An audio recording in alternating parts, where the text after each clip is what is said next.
Hey everyone, I'm Eamon Elswa, and this is Getting into Infosec.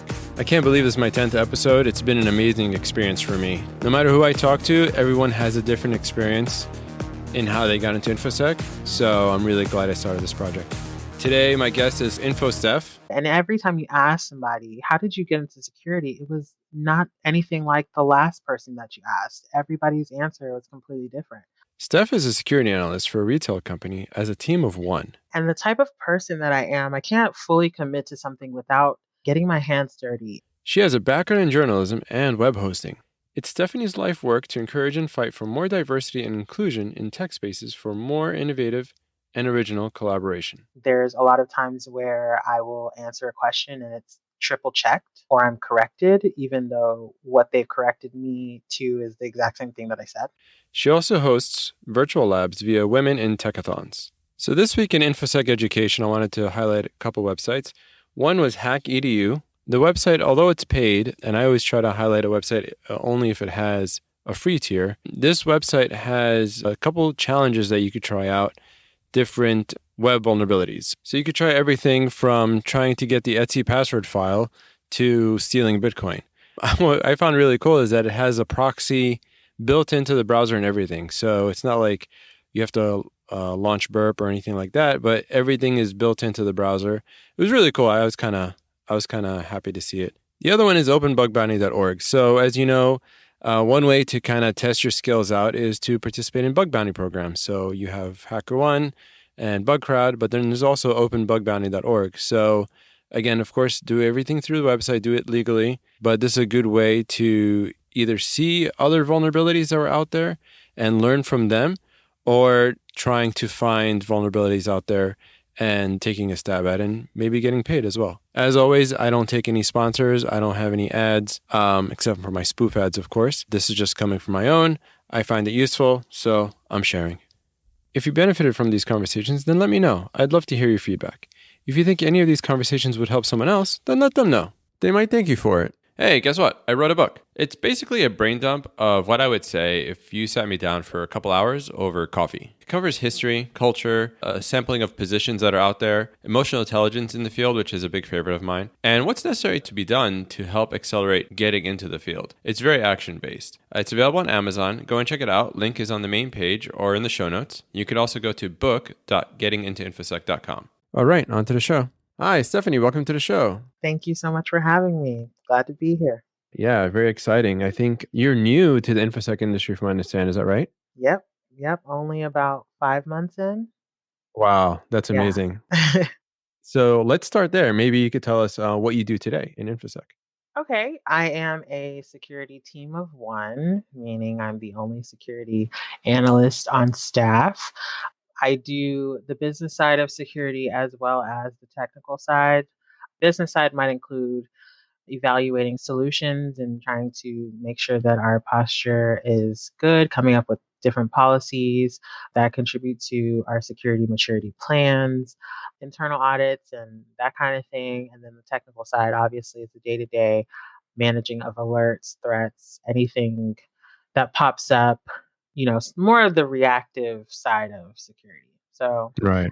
my days vary, my weeks vary. It just depends on what's going on at the time or what deadlines I have, but that's pretty much the abridged version. Yeah, I mean, being InfoSec engineer number one is never easy. I imagine it's a great opportunity, but also you're doing the job of probably like 3, if not more people, right? Exactly. Exactly. Yeah. If you had the chance, if it was a fully staffed team, what would be all the roles that the team should have at this point for your company? That is a good question. I would say one of the more important roles would be a CISO, which that might sound a little bit strange to ask for, but the issue that I tend to have is getting buy-in from, my boss first and then executives second, because the company I work for, it's not a tech company, it's a retail company. So Mm, the focus is on sales, merchandise, the creative side. So a lot of times when you're asking for different security solutions, it requires money. So yeah. Getting the buy-in is very difficult. If I had an executive that was security minded, I think that that would be a lot better. Hmm. More so because I'm not very equipped to have those kinds of conversations. I try my Not best. yet, at least. Right, not yet. I'm working on it. Right. And I try my best. I've had some wins, a lot of losses. Hmm. So Okay. I think that's the first one. The second one would probably be, now I think this is cheating because it's more than one, but it would be some sort of managed service provider, someone that could watch the alerts overnight. So it doesn't necessarily have to be one person. It could be one person or it could be, some kind of service, like a whole SOC somewhere. Hmm. And then maybe me, what I do. Okay. I think that's fine. So maybe someone junior, definitely someone senior, and then me in the middle, I think would be the perfect formula. Okay. And what about like the compliance stuff? Is there a need for that? Are you doing that too right now? Like policies and Yes. standards? Yes. So obviously, we're a retail company, so PCI is very important. I don't mind it as much as a lot of stuff that you have to gather. So it can be a bit tedious to deal with. Right. It's just like, you're reading up on the standard and then you're trying to find the evidence to support it. You're interfacing with different teams and trying to get them to submit it, but they've got their own projects and they put yours like in the lowest priority. So you have to constantly, it's like babysitting sort of, or, going around chasing people. But it's not something that I feel like I would need to have somebody on staff that's dedicated to compliance only. Cool. That wouldn't be a role I would say is top priority. Okay. Yeah. Great to know. Great. So maybe you could walk us into how you got into InfoSec. Tell us about the journey. Absolutely. So this is going to be a very interesting story because it's not very traditional. So I did not grow up with an older brother or a father that was into technology. I have two immigrant parents. And I think we got our first computer when I was around like 10. And then from that moment, I was kind of the family IT person, but that's only because I was the only one interested in trying to figure it out. But it never even dawned on me that IT was a career path that I could go after. Okay. In fact, I had a dream of becoming a novelist. Nice. so, so completely different. And then, of course, when it came time to go to college after graduating from high school, my parents were not supportive of a creative writing major, which, of course, in hindsight is a great thing because what would I have done with that? I Mhm. don't know. Unless I became like some successful author, I think that would have been a waste of money. But I went to school for journalism instead because I could have an actual job from that with just Okay. one degree. And then after about 3 years, and it's 3 years because the first 2 years you're taking like intro classes, you're not really taking any in-depth classes. So in my junior year, when I started taking more journalism classes, I realized that it wasn't a fit for me. I see. The reason why is because you have to talk to strangers about their stories. Sounds familiar. Exactly right. But without you having any kind of vested interest in the subject matter, it could be on anything. For instance, one of my professors literally said, I want you to go out and find a tragedy. Wow. And at that point, it's kinda like, "What?" So you want me to first of all, walk up to a complete stranger, and as an introvert, that's like, what?" And then you want me to ask them about it if they have something tragic that's happened. That was basically the defining point. I was like, "I can't do this for a Okay. career." So then it was like, "Okay, well, what am I gonna switch to?" I wanna switch to something that's going to be lucrative, but also that I enjoy. And then my mom was like, "Well, what about computer science?" And I was like, "So you want me to go from an arts degree to computer science?" And I was like, "Oh, no, I can't do that," very overwhelmed. And then I just said, whatever, I'll try it. And if not, then I'm just back to square one, I guess. So Yeah. I did try it. I switched schools and everything because the school I was going to was, I went there for journalism. So I switched to a much cheaper school. And I was talking to I want to say she was the secretary of the department about my major. And she said, "Well, what do you want your concentration to be?" And I said, oh, Yeah. so what are the options? And Right.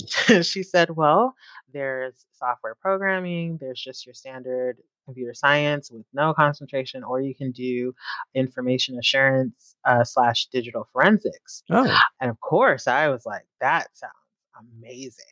It sounds Hmm. so interesting. And so that was pretty much the start of my, I guess you could say, my tech career. And then from that point on, I needed to pay bills, but I wanted a job that wasn't like your retail job or your restaurant job. I wanted like a real job in the field that's going to get me real experience, especially since Hmm. I had already spent so much time in school and I felt like I was behind. So I started off in web hosting as a like a chat tech. Okay. My plan was to basically get promoted up all the way to the security department because they did have a security department where if customer sites got hacked or basically defaced by someone Hmm. who had gained access to their website, then they basically looked at the malware, looked at the coding and cleaned it up and did like post-mortem type reports and stuff like that. So I've really wanted to get promoted up into that position, but I still had school. And so I did that back and forth for a while. And then they killed the part time positions at the company. And going to school and working, I had to be part time. So I ended Hmm. up going and doing IT for a while, like help desk. Okay. Completely hated it. It was very boring work. I think it was exciting for all of 3 months. And then it was very boring. Any interesting IT stories during that time? No, because like I said, it was it was really boring and it was honestly frustrating because sometimes you would be called, "Oh, my monitor isn't working," and it's a loose cable. Yeah. Or- Yeah. Power's off or something. exactly. Or you're doing cable management in a conference room and then they have a meeting and you have to go and do it right after the meeting again because for some reason they've cut your zip ties and, untwisted your velcros and then you have to redo it. Like it was just a lot of menial type of work. So I was like, ugh, I do not want to do that. So after IT, Yeah. So I went back to web hosting because it seemed like the best way for me to get into security. By this point in time, I had realized from talking to different people that it was a challenge, that it was going to be a huge undertaking trying to get into the field. And the type of person that I am, I can't fully commit to something without getting my hands dirty. And I'm also kind of a learner. The way that I learn is situational. I need to mhm, be able to draw conclusions from something that's actually happening. So, tinkering around in a lab definitely got me familiar with things. And of course, the coursework at school got me familiar with things. But it didn't quite hit home like when I started becoming a chat tech and familiarizing myself with the Linux operating system, which I had no experience with before that job. That is like something that even to this day, a lot of the things I learned at that time stuck because of me actually doing it in a work environment. yeah. So I wanted to get to security as quick as I can because I wanted to see if this is what I wanted to commit the rest of my life to or a good chunk of it. So all the while during this whole time, you're focused on getting into security, right? Yes, yes. Did you try interviewing for jobs in security at this point or not yet? You're just trying the internal path? Not yet. And honestly, it was a twofold thing. By this point, I had friends in the industry, and one of my best friends had been in the industry for a very long time. And they all kind of were, I want to say, not supportive of me doing that because they felt like I didn't have enough technical skill. Mm, And me being new to the industry, I believed them. So I mhm. didn't even try that. I just figured I would learn the skills needed for the specific job and internally try to get into it. And that was what they said was my best bet. And looking back, you think you would have done things differently? Oh, yeah. Oh, yes, Okay. 100%. I'll get back to that question. Okay. So, what happened when I went back to web hosting, I quickly got promoted to a Linux administrator, and that's what you had to do. You had to become a Linux admin first and then get promoted into the security department. So, as soon as I became a Linux admin, they outsourced the security department. Oh boy. Great. So, needless to say, I was like, well, there's no use for this job anymore. That's so discouraging. It really is.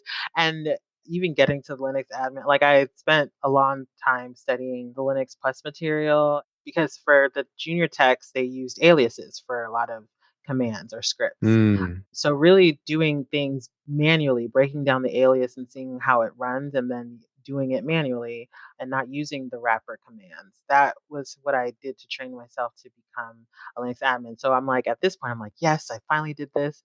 And then, no more pathways. So wow. at that point, I started looking and I wanted a security job. At that point, I was kind of like, you know what, I kind of wasted time. Let me see if I could just go directly. I had a couple interviews, and honestly, most of the time, I never got a call back. I never got a phone screening. I think I had literally two interviews, and one was for a networking position at a security company, and the Mm, other one was for a security position at a company that wasn't a tech company. And that one was just on it. You're really green, so we're not going to go with you, which wow. I kind of thought would happen. At least they gave you feedback though. Well, I asked for it. I think Okay. sometimes if you have the opportunity, you definitely have to ask for it because a lot of people don't, they're uncomfortable anyway telling you that you didn't get it. So they're Mm, very uncomfortable telling you why. So sometimes they're hmm. not even very truthful. They might say something like, "Oh, well, we somebody else is better," or whatever. And I have a habit of even at the end of an interview saying, "Is there anything I could have done differently? Like, is there any advice you would give to someone like me trying to Right. get into the industry?" Just trying to glean from people, more senior than me. Yeah.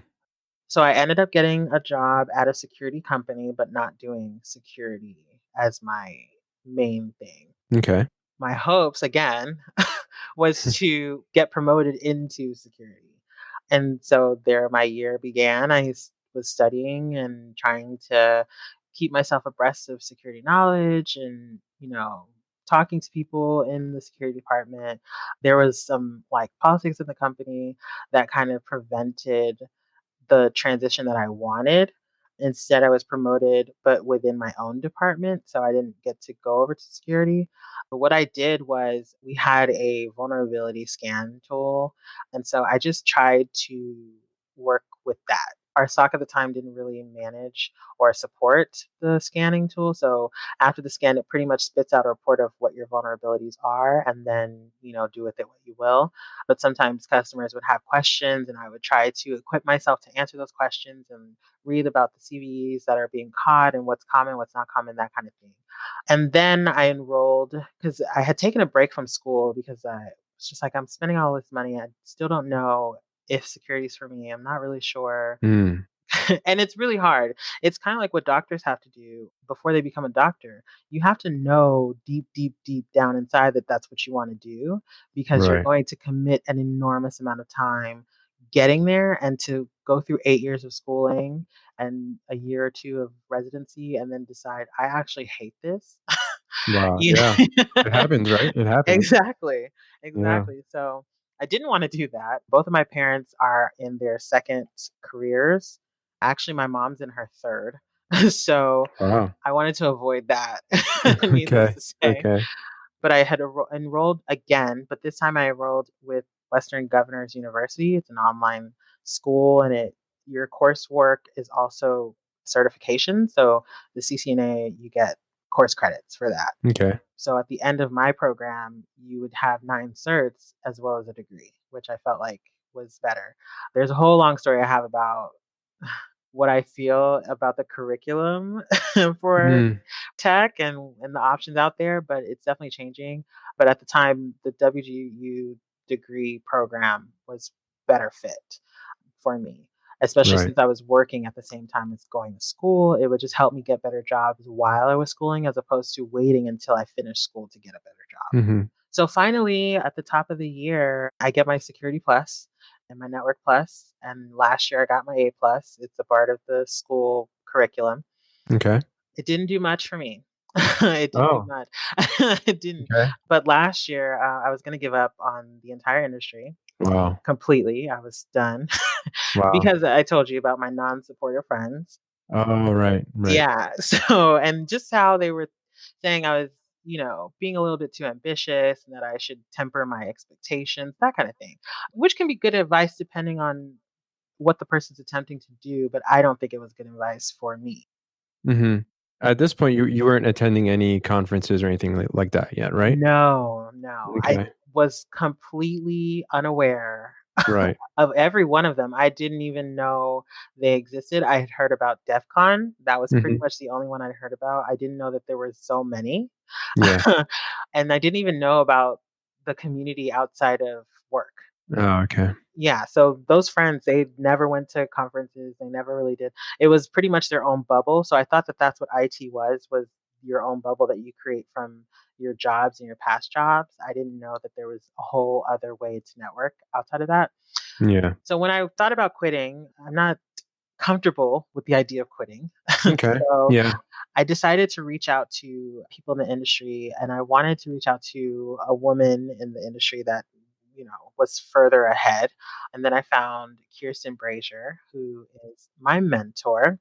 Mhm. I'm telling her about all these problems and issues I'm having, and she's saying, "Yep, understand. How about you? Here's my number. Call me on Sunday, and we'll talk about it." And so I Mhm. call her, and we have like this really long conversation, exchanging stories, and I feel like, oh, this person understands because at the time, my friends didn't really understand what I was trying to say.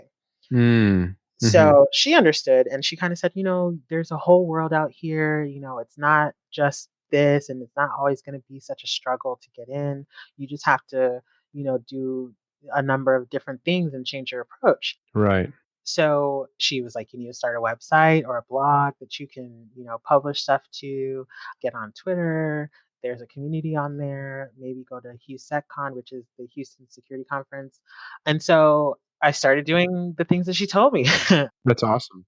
Honestly, like I said, I was completely blind. I didn't know anything about any of this at all. Mhm. So I started taking her suggestions and publishing some stuff. And, I went and got the certs, obviously, joined Twitter to try to see if there are any other people with my same experiences that had any tips. Yeah. Let me ask you, how did you find her? She had been mentioned in conversations with some of my friends that went to the Houston Security Conference because she was on a panel there. And they had brought her up when they talked about their experience going.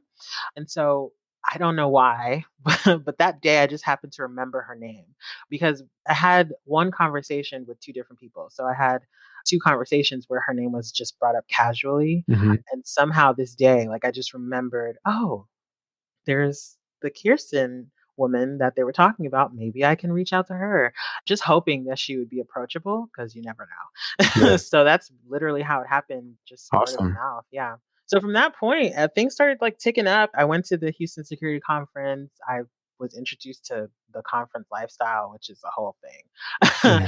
And I didn't know anything about it. Yeah. Twitter was honestly, and I keep bringing it up because it still is one of the best decisions that I made. At the time, I was kind of like, isn't Twitter like old?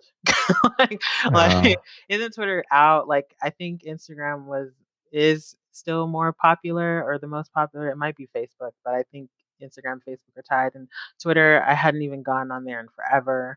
But when I went on there, it connects you to people all over the world. yeah. So then you start to, talk about your experience on Twitter, and then other people are like, I feel the same way.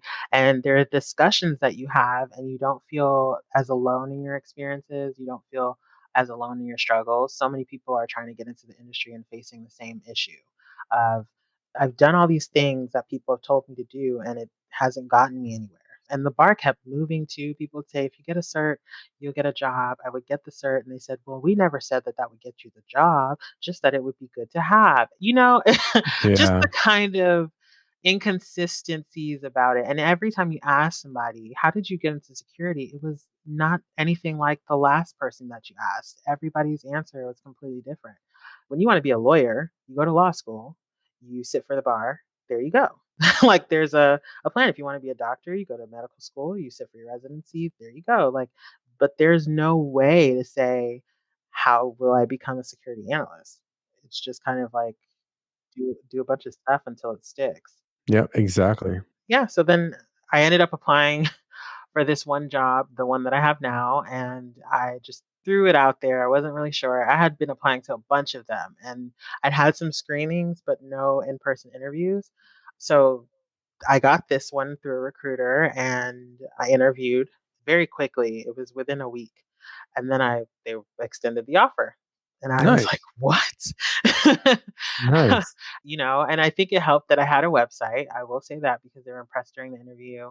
It helped to talk about I have virtual tech-a-thons where it's just like people labbing in their own homes, but we can chat back and forth about what we're doing. It helped that I had those things, and it definitely helped that I had the Security Plus, but all of those things together is what Mm, helped, not any one thing by itself. So when people say get a cert and that's going to get you a job, it's false. You need a whole bunch of other things. You'll need more technical experience. You need to work with a bunch of different types of software. You need obviously the cert. Any kind of experience counts. Like even if you want to just go to your local church or YMCA and just ask them, "Hey, what are you doing for security?" and then maybe play around. Like just finding experience in the weirdest ways is the quickest way to show initiative to some people, but it's still not guaranteed at that point. yeah. And then I guess you had a couple years of IT experience in general anyway Right. before that, so that might have helped. So on certs, do you find getting the certs that are showing up on job descriptions helps? Probably more, like as far as a laser targeted approach? Probably. But Yeah. the main thing I will say about it is that if you're looking to get into security, part of the allure is the money. Mm. And whatever job you're doing might not be paying enough. So if you don't have the money to get a SAN cert, I mean, let's be very honest, the SAN certs are very expensive. If you Yep. want to go to the classes, they're even more expensive. Mhm. And if you don't have that money to invest in yourself, then you kind of are SOL with that opportunity. So a lot of times you'll see SANS certs on various different job recs, or you'll see the CISSP. That's also expensive and also very, I mean, vast. I think they cover a multitude of domains, and it's a 6-hour exam. So that's intimidating to someone who just doesn't have money to just burn, you know? Yeah. So it definitely helps to get the certs that are listed, but sometimes it's just not feasible for someone who's trying to get in, depending on that person's financial situation. Yeah, I was thinking more of the CEH or some of the more easier certs, Security Plus or any of those. Easier on the wallet at least. Okay, yeah, absolutely. So the Security Plus is, I don't regret it for anything, but it's not the silver bullet that, No. some people say that it is. Unless you're trying to work in the government, it's really not. Yeah, I think I got more eyes on me in terms of making my profile or my resume more attractive, but in the end, it didn't really cut it. Yeah. The CEH is so controversial. I think there was a discussion on Twitter the other day about whether or not you should get that. Some people obviously were saying the OSCP is better, but honestly, I think they're in two different lanes. Yeah, certs are such a big thing. We'll just leave it there because Yeah. there's no right answer. No. And that's the reason of this podcast, because if you look at every single guest on the show, they all had different approaches towards Oh, certs. yeah. So I'll let the guests speak for that. I don't have any particular recommendations myself. And now a message from our sponsor. Too many passwords getting you down? Can't keep track of all of them? We have a solution for you. Introducing the Secure Watch by Secure Inc. Forget a password? Don't worry, just tap on the watch and have it give you the password for your specified website, and listen as it gives you the password out loud. Or change modes to see it in big, bold letters on your screen. It's that easy. Secure Watch works with any phone's Bluetooth. So easy to use, it will find your phone without ever needing to pair it. So now, store all your passwords and never have to reset a password again. Available everywhere.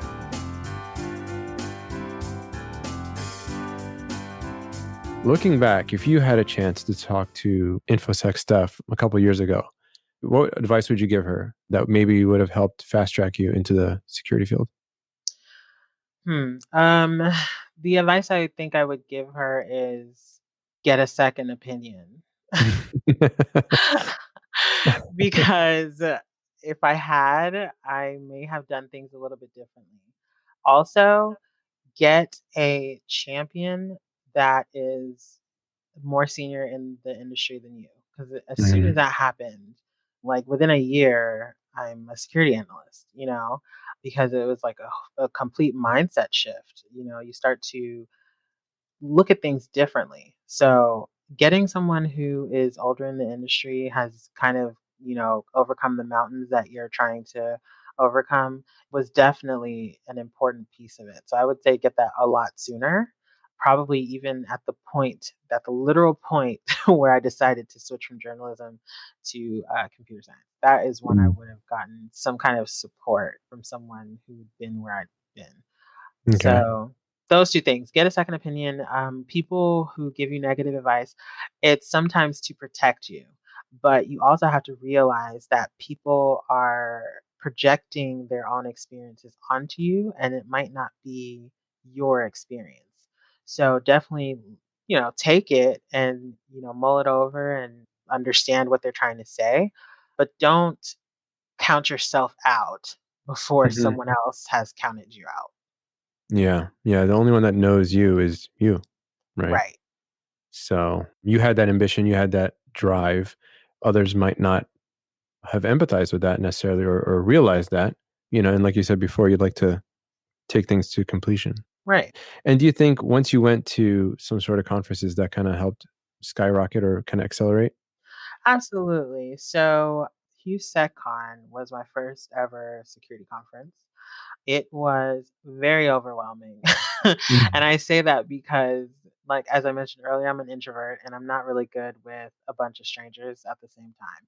Mhm. So I'm good, like, with one or two, three people, you know, Yeah.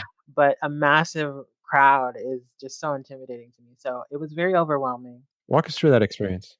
Absolutely. So I did go with a friend, but the thing was the friend, he was interested in other talks than I was. So once we kind of crossed over the threshold, we were headed in two different directions. But when you get in there, you see hordes of people, just massive crowds of people, and you're immediately like, "Am I in the right place? Like, what is going on?" And then everybody's talking to everybody, and you think everybody knows everybody, but Right. really, just some people are better at just walking up to strangers and saying hi and just introducing themselves. I actually have a former coworker who's exactly like that. He will talk to anybody. So you just find something. Well, I just found something to do, which was get coffee. Okay. Stop at a couple of booths and talk to some vendors about, what they had going on. I found that to be less daunting. And then you watch the keynote, the opener, and I think if you're like me in any way, which I would argue to say there's a population of of Yeah. info that is, A that lot. is like me, you kind of just try to look for someone that you either know that's going or that looks the least intimidating and and and talk to them and say hello, because that's what I did. I ended up, having a buddy that I went throughout with, but we had differing, everybody has different interests. Some of the talks were very illuminating, some of them were very controversial, but all of it was interesting. I think just initially it's like overwhelming. Now that I've been to DEF CON, honestly, I think that's like small potatoes.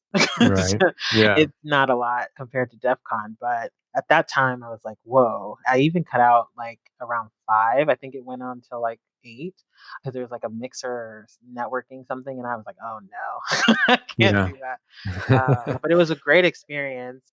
They have really good speakers come through. There was a panel too on diversity in the industry, which I feel like is important to talk about. And Kirsten was actually on the panel again, so I got to see her live doing her thing. So it was a great experience. Now, DEF CON was my second conference. I Mhm. had the fortune of getting a sponsorship from WISP, Women in Security and Privacy. It's an organization that is all about inclusion. And they just basically tweeted, we have enough money to send 2 people to DEF CON, reply or retweet, something like that.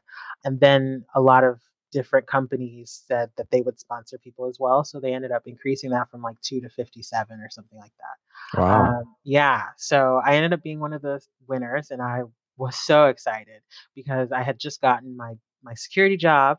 And so I was like, Right. well, I'm finally in the industry. Now I get to go to this massive conference that I wasn't able to afford at the time. So I think I I tweeted about it, and I said that it was like the equivalent of a warm hug. I saw that. Yeah, I saw that. Yeah, it was honestly a life-changing experience because depending on what your local community looks like, you may or may not find your tribe in that local community. But going to an event like DEF CON where people come from all over, you end up immediately finding your tribe and, exploring security with them. I participated in a, a capture the flag and I did horribly.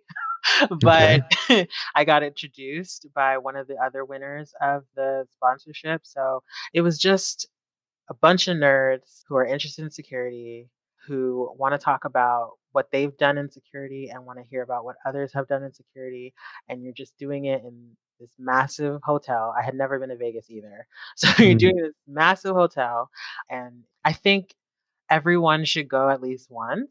Mhm. But a lot of people said that this year was particularly different, that Mhm. it's not always like that, but since it's my only experience, I can only speak to what I know, but it was one of the best experiences ever. A lot of fun. I learned so much, and I was very excited about starting my career in security after that. That's awesome. But if someone has never been to a conference, would you say DEF CON might be a little overwhelming for them? That is a great question.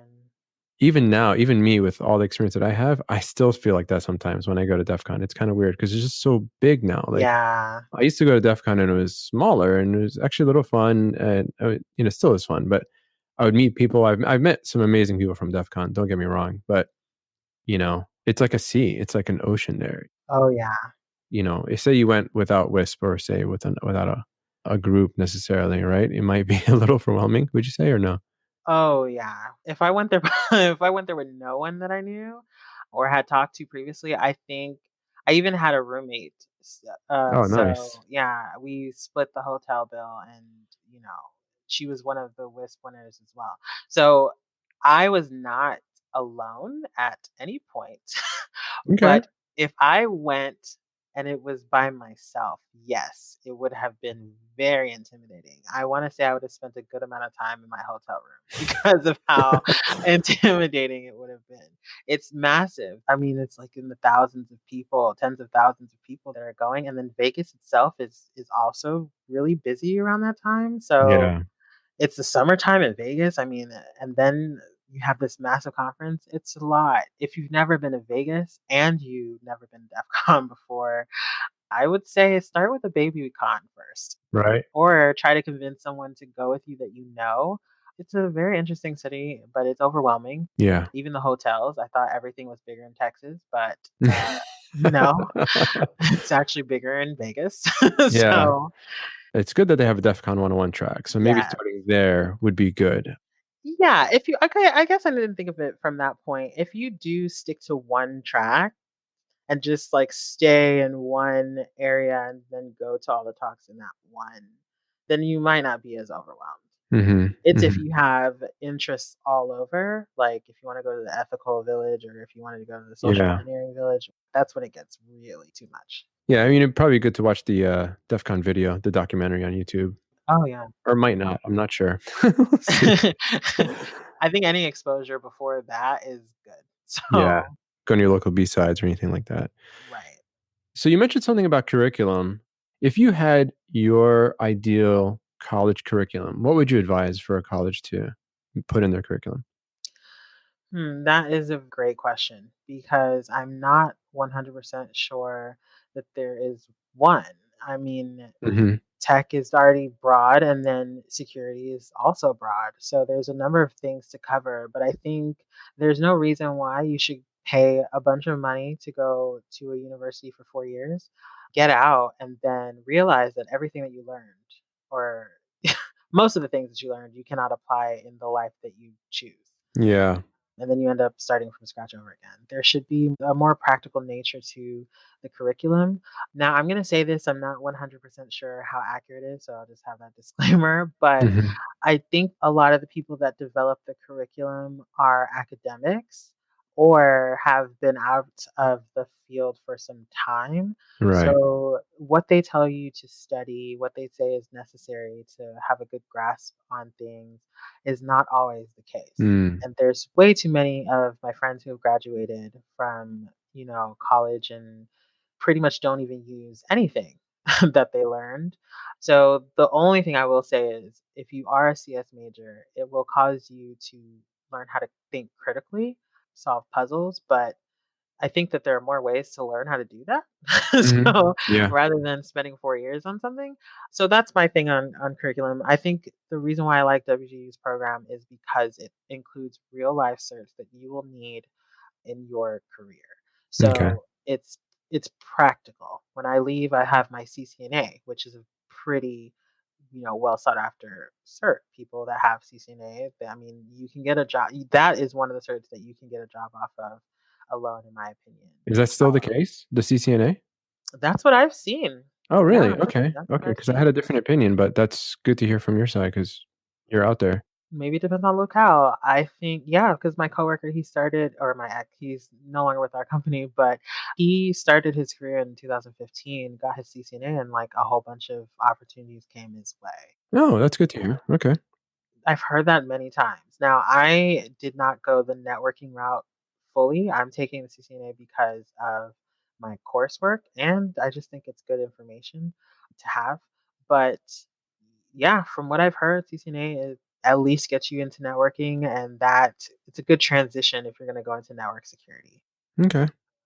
Let me ask you, there's a listener out there that said they have a lot of, they've done a lot of certs. They feel like they have all the tech knowledge, but they don't have the confidence. They're like 0% confidence. And, what would you say to someone in that position? Hmm. Well, I'm going to make some assumptions about someone who's in that position. It means that somebody or some people around them probably have contributed to that. Mm. And the reason why I say that is, there's very few people that will start a career and immediately count themselves out.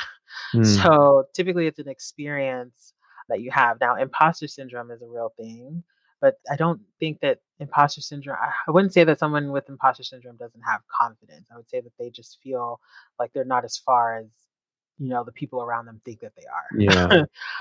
I would say that if somebody doesn't have confidence, that they need to broaden their community, mostly because talking to other people helps you realize what it is that you know and what you don't know. When you're sitting there by yourself and you're going through your own motions, it's hard to kind of conceptualize how much you've learned and how much you've grown. But when you do different things like talk to different people in the industry, go to local events, or you even go on an interview, you Mhm. would be surprised how much you do know and how much value you add. So exposure is best. I would say isolation and kind of trying to figure that out on your own is going to be very tricky if Yeah. you're fighting against your own thoughts. But I would say if you lack confidence, find someone who is more senior than you, approach them, ask them how they got where they are, have a conversation, and I guarantee you, if that person is a good person, by the Mhm. end of the conversation, you'll feel way more confident than you did before the conversation. That's awesome. That's great advice. Yeah, thank you for that. So, is there anything that you could add from your personal perspective as an African American and a woman, advice to others out there? Yes, representation is very important. Like I said earlier, I did not come from a tech background at all. I was not even presented that as an opportunity growing up, all through elementary school, middle school, high school, nothing. I had no exposure. So I feel like a lot of African Americans and a lot of women, depending on where they went to school, what their background was like, may not have had that exposure. So they come into the industry with other skill sets. When you come into an industry as concentrated in one demographic as tech is, you kind of have to battle against what they have decided is the norm or what they have decided is how people should behave or act or how people should think. And not all areas of the industry are welcoming towards something different or something unique. A lot of people want to keep it the way that it is because it's comforting towards them. But I feel like if you stay the same and you don't grow, then how can you really truly be the best at anything? How can you say you're getting better? You're just stagnant. So I would say my experience has been very interesting. I think that I have to work 75 times harder to prove that I know what I know. Mm. There's a lot of times where I will answer a question and it's triple checked or I'm corrected, even though what they've corrected me to is the exact same thing that I said. Mhm. There's a Mhm. lot of times where people are surprised at how I deliver any kind of support or help. There's lots of little things like that. And I think another friend, explained it to me that their experience with women in the industry has been, oh, they're the secretary, or they are the manager, or they are the HR person, never the equal, like a tech person that can talk, at the same level. And so you have to, essentially, it's kind of like you have to battle that perception until it changes. And it can get very exhausting for people. Mm. People have left because of that. People have become discouraged because they feel that they shouldn't have to fight so much just to appreciate, information security, just to appreciate technology. It shouldn't have to be all of this discrimination or maybe not even discrimination, but all of this kind of passive aggressive or microaggressive type of behavior just so that I can nerd out over something cool that's happening in the industry. I think that is the barrier, is that, like, I feel like I have to have all my ducks in a row, because if they're not in a row, then I'm challenged even more than I already will be with my ducks in a row. So that personally has been a bit of my experience.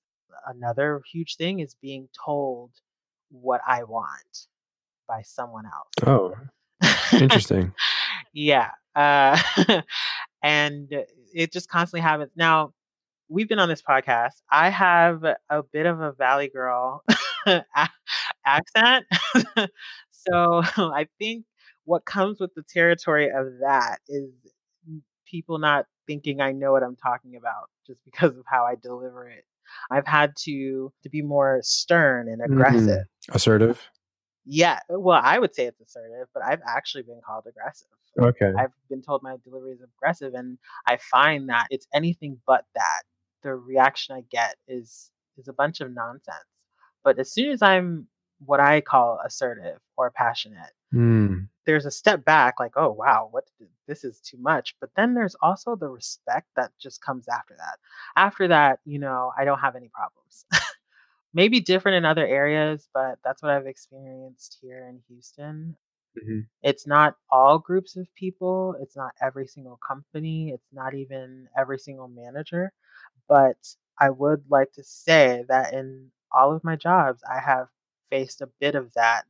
There's like a period where I'm being assessed. Like, does she even really know what she's talking about? Yeah. Is she as smart as we think? Does she think she is? Does she have those qualifications that she have? Does she get it out of luck or did she really work for it? There's that assessment period before it's like, okay, she knows what she's talking about, and then it goes away. But that Mm. shouldn't really exist. And somebody with less patience than me would say, I don't want to deal with this. Yeah. Yeah. Personally, I've actually found a similar experience. I'll make a recommendation, and then the response, it doesn't seem like it's a confident recommendation. I'm like, what did I do wrong? But then I would take a different approach and say, oh no, you have to do it this way. Like, be very like sure and aggressive about it. Yep. So yeah, it's very interesting.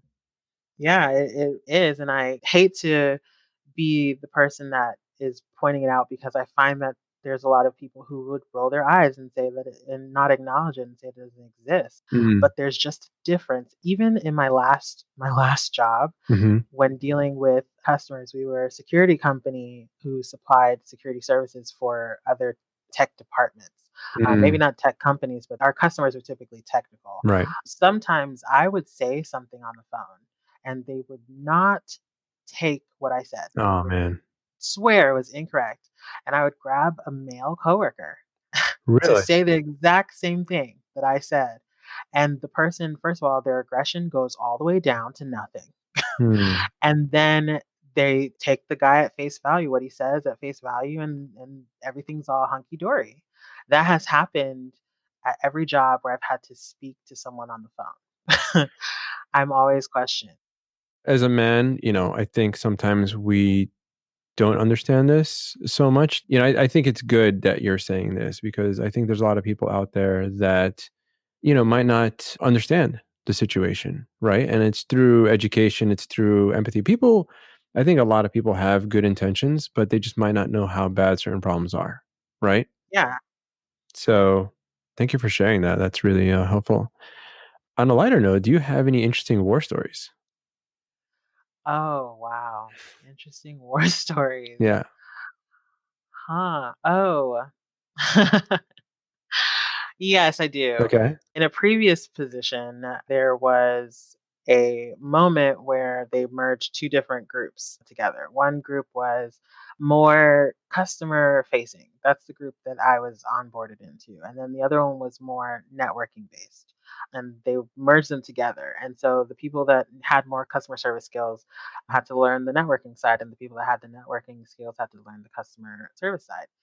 So I jumped in head first. I was like, I'm gonna learn all this networking stuff because I had no. I mean, I had primary Linux experience before that, so I had no networking experience. And so I'm like, I'm gonna learn everything. I'm going to shadow people. Some of my team members at the time were very hesitant because they didn't want to break anything and they didn't want to, they were just like, oh, we don't want to ruin anything. But I didn't care. I was just like, I want to learn everything. So there was one particular device. Sounds interesting. Yeah, there's one particular device, and there was supposed to be a specific fix for it.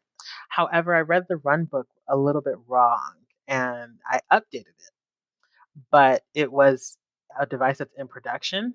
Oh.